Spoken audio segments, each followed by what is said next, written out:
It is my privilege to introduce Professor Zanemvula Mda, a candidate for the Doctorate Technologiae Language Practice Honoris Causa. Professor Mda was born in 1948 in Hersel, South Africa. He completed his PhD at the University of Cape Town. His thesis was entitled "The Utilization of Theatre as a Medium for Development, Communication and Examination of the Lesotho Experience." His creative and scholarly works include, but it is not limited to, the following: the Sculptures of Mapungubwe, published by Seagull Books in London and Calcutta. The Madonna of Excelsior and Black Diamond are some of his more popular works in South Africa. His anthology of 4 plays titled The Plays of Zakes Mda was translated into 9 official languages of South Africa, which demonstrates the popularity of his work. In addition, he is the founder and managing trustee of a non-profit organization called the South African Multimedia AIDS Program. He is also the founder and managing trustee of the Lower Tally Beekeepers Collective Trust in the Eastern Cape. Professor Mda previously held the following positions: Professor, the English Department at the University of Fairmont, full profession in the English Department at the National University of Lesotho, a Director of Tapana Productions in Johannesburg, Head of the English Department at the National University of Lesotho, Director of the Screenwriters Institute, Member of the Board of Trustees of the Market Theatre in Johannesburg, Member of the Board of Directors of the Institute for Advancement of Journalism, and Member of the Board of Trustees of the Arts and Culture Trust of the President. Professor Mda is a full professor in creative writing at the Ohio University in the USA. He conducts regular workshops on playwriting at the Market Theatre Laboratory for practicing writers. He is an honorary patron of the Twist Theatre for Development Projects in Durban and chairman of the Board of Trustees of Exclusive Books Reading, a social responsibility initiatives of the trade book chain Exclusive Books, aimed at cultivating the culture of reading in South Africa. He is also a member of the Board of Directors of Delro. Professor Mda is an educator, painter, filmmaker, poet, former PAC member, novelist, and most recently, the recipient of the Order of Ikamanga for his substantial contribution to the field of literature. It would be of great value to bestow an honorary doctorate on such an exemplary figure who has contributed much to South African society, as is evident from his CV. He serves as a living example to the students and staff of CUT as to what can be achieved if one aspires to be successful despite your circumstances.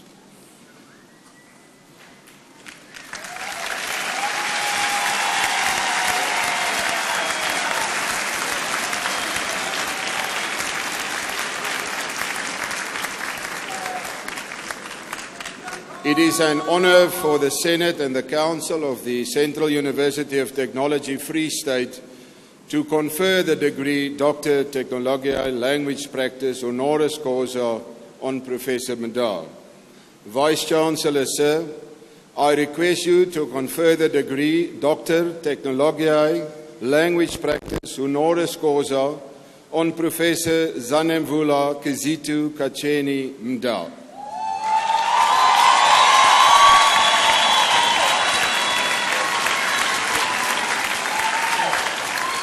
I confer the degree Doctor of Technology, Language Practice, Honoris Causa on Professor Zanemvula Mda. Congratulations.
Well, which mic do you like? This one?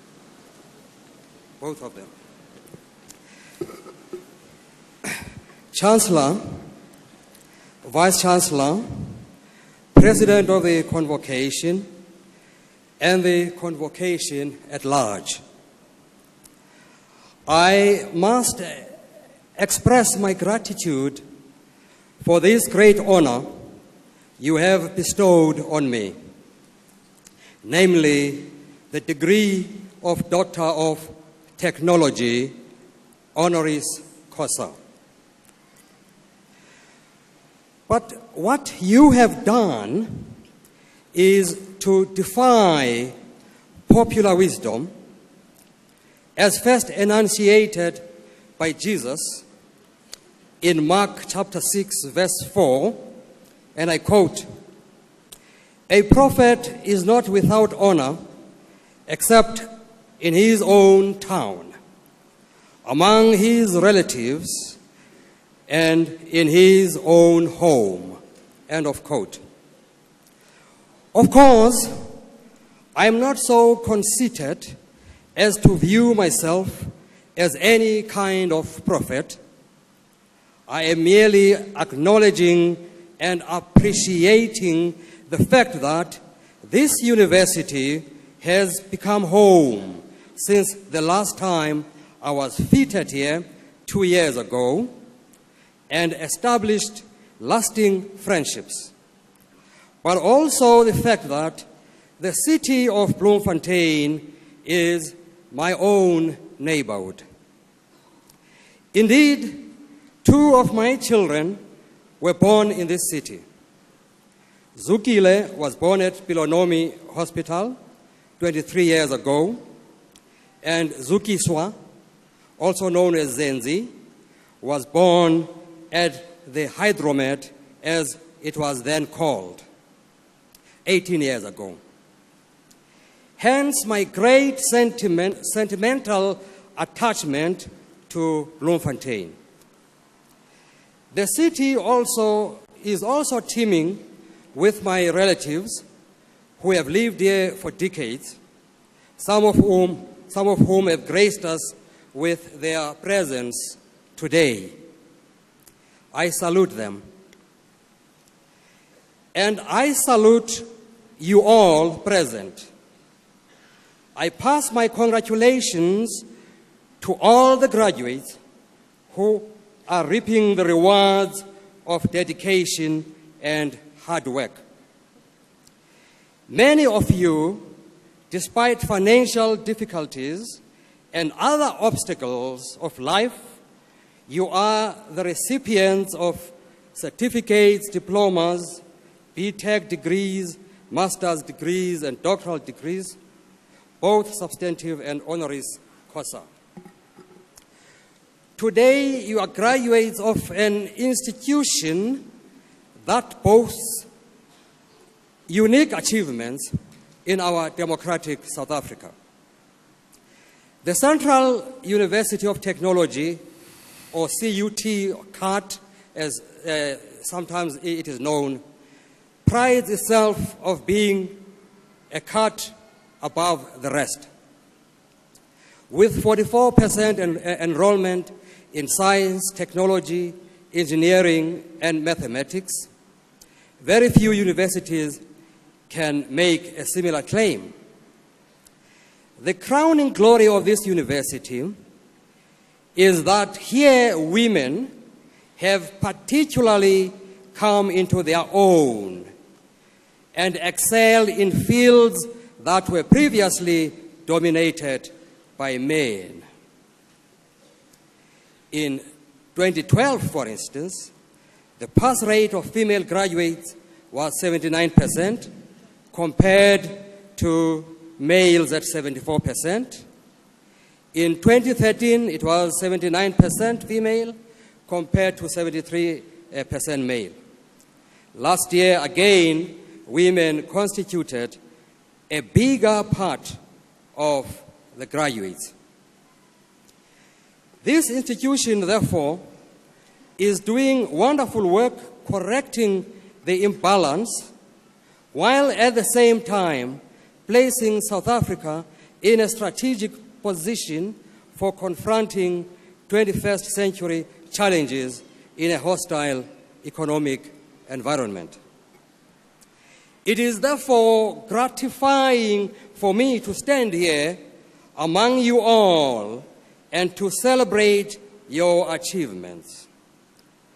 You of the younger generation, especially, carry a very heavy burden because we have put all our hopes for this country on you after we have messed up things. And by the way, we continue to mess them up with impunity because we are so secure in authority. We sincerely believe our snouts will always be buried in overflowing troughs. The arrogance of power is boundless. We forget the wise adage of old, "Sisafeling siashola." All things do finally come to an end. Usually it is not a happy end if we are to learn at all from history or even from the laws of karma. What goes around comes around.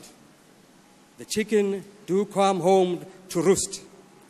This is a cliché precisely because it contains the truth.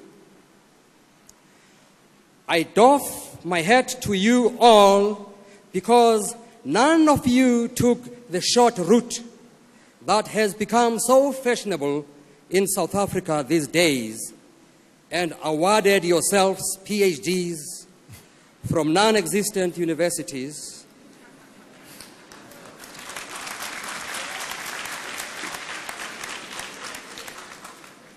or sundry degrees allegedly from some of our prestigious universities, which nonetheless have no record of these villains ever having received such qualifications within their walls.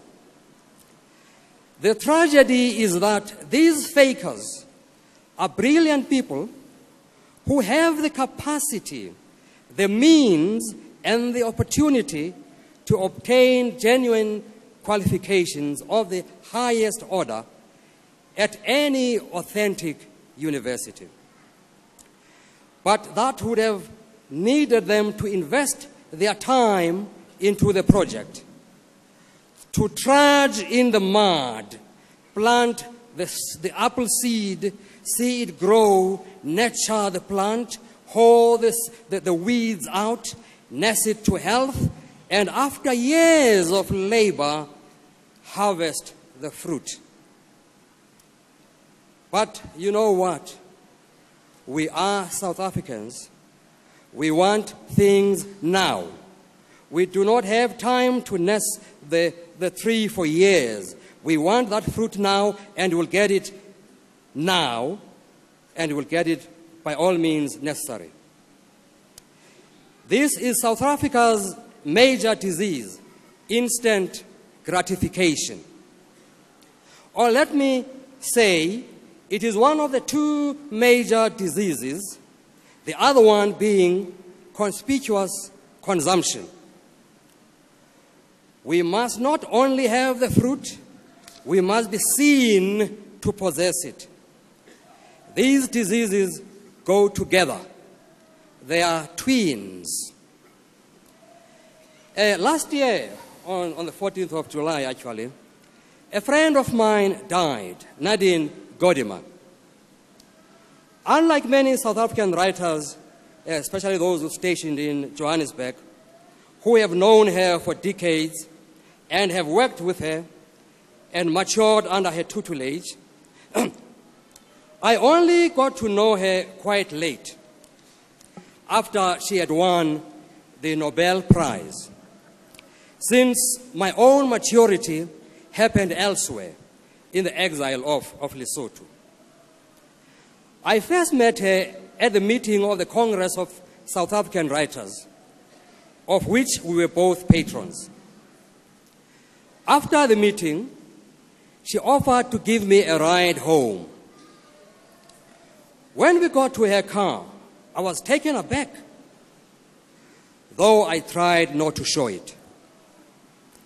She was driving an old jalopy, what in my neck of the woods is called skorokoro. Here she was, with a Nobel Prize worth millions. And by the way, she donated some of that money to South African writers. And also married to a millionaire art dealer. Yet she was not driving an important luxury sedan. I, a man socialized in black South Africa's culture of conspicuous consumption, certainly would have been driving a Ferrari or Lamborghini with that kind of money. Remember, we are the branded people, members of a branded society.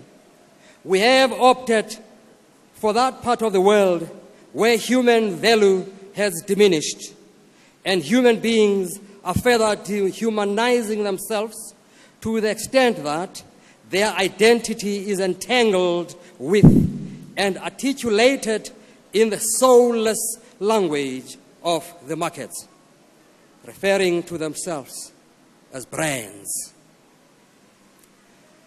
Ours is part of consumer behavior which is status-directed, and therefore we purchase products not for their intrinsic value, in other words, the value in use, but for their extrinsic value, namely the prestige we derive from them. But you see, Ms. Godima did not require brand names. She did not need to purchase conspicuous goods in order to signal high income and thereby achieve greater social status. She achieved status through her work and her contribution to society, and therefore did not need to validate herself by showing off in a fancy car. I have argued that the majority of our problems in this country are by far the result of the two diseases. We are status-seeking consumers who are apt to purchase goods not for their intrinsic utility, but for what they symbolize to others, wealth. But in most cases, the wealth we advertise is non-existent. Our lifestyles are sustained by debt. We are a society without savings, a society existing on debt. No wonder our economy is tanking and our growth rate is so minuscule, it is negligible. Be warned, we are heading for negative growth if we don't change our ways. Ours is a Skotani culture. You know is Kotani, the young men and women, mostly unemployed, but who dress up in the most expensive designer clothes and shoes. They have to beg, borrow, and steal in order to show off and satiate their desire not to be identified with the poor, but with the rich. Their conspicuous consumption reaches great heights when they gather on weekends, dance to fast-paced kwaito and hip-hop music, and engage in a ritual of creating a bonfire with these expensive garments, especially the shoes. Not only do they bend clothes, they emulate high-denomination banknotes as well, while dancing frenziedly around the fire. The next day, they must get more money to purchase even more expensive clothes, and the vicious cycle of the ritual continues. These children izikotani, do not come from another planet. They are our own creation, a grotesque mirror image of who we are as a society that worships at the altar of conspicuous consumption. They are products of our history, especially that specific history of the black segment of South Africa's population. When we were slaves, brands were one of the few avenues for the validation of our manhood. After being called boy all day on the shop floor, in suburban gardens and kitchens where we labored, in the city streets, and even in the stores where we spent our hard-earned cash, after being tossed around and kicked and thrown into the slammer for not having the documents that bore testimony to our existence as human beings, we cleansed our mortification by buying goods just because they were expensive.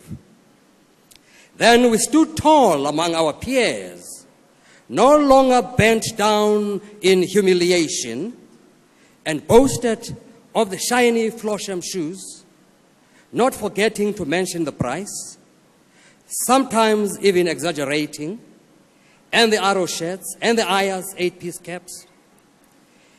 Audiences to these impromptu fashion parades would applaud and would feel good. The higher the price, the louder the cheers. For the price came with a prestige and a new identity, confirming Veblen's theory of conspicuous consumption. With our Jewish, as trendy attire was called, we had regained our self-respect. Once again, we were men. We were the can't get, can't buy, can't deposit people. Thus, we reclaimed our humanity.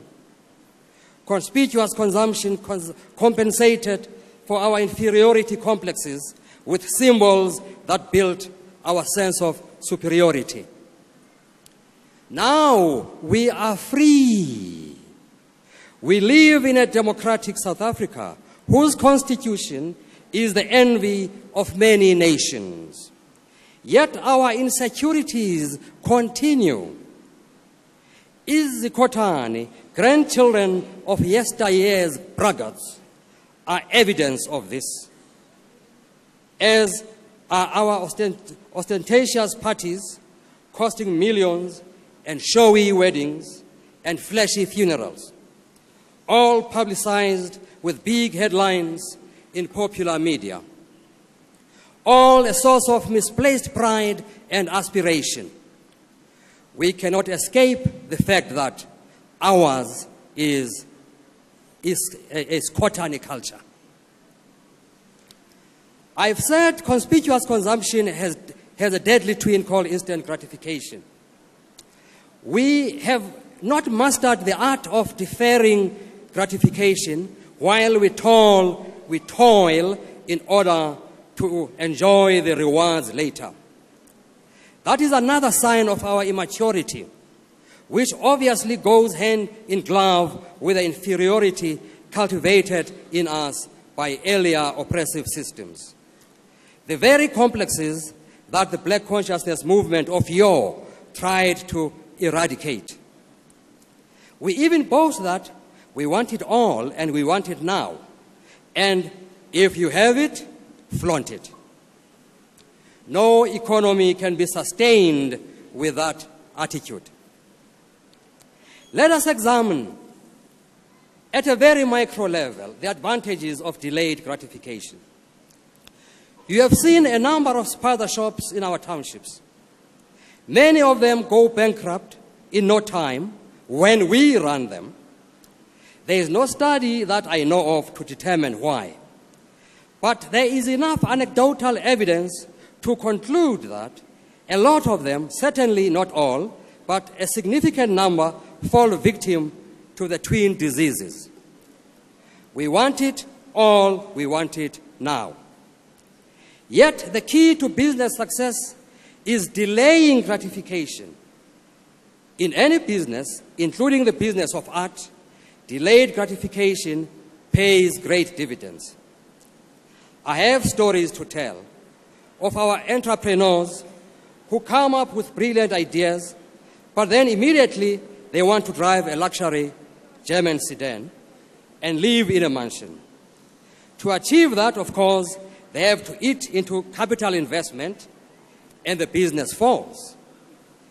And then a so-called foreigner takes it over, patiently nurses its growth, doesn't buy a luxury car and live in a mansion, but sleeps on the floor on the premises. He plows back the profits for the growth of the business. The business grows thanks to delaying gratification. When this so-called foreigner has made it and is minting millions, we want to kill him unless he tells us his secret. What did we think he was doing all the years he was sleeping on the floor of the spather shop? He was renting from us after we failed to run it profitably. I've seen delayed gratification in action some years ago when I was a high school teacher in Maseru. The government once brought Chinese laborers to plant rice in Lesotho.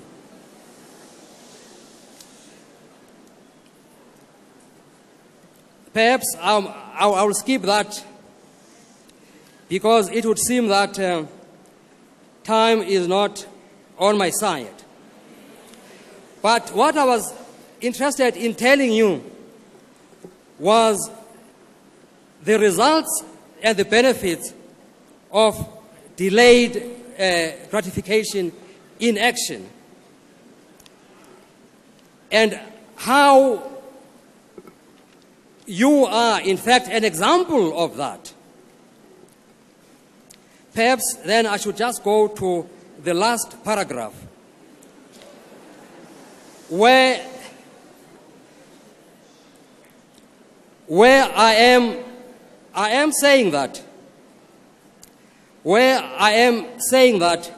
you who are graduating today, you are a good example of the benefits of delayed gratification, because you invested your time in education and painstakingly worked hard, and today, of course, you are reaping the benefits of that. I thank you very much.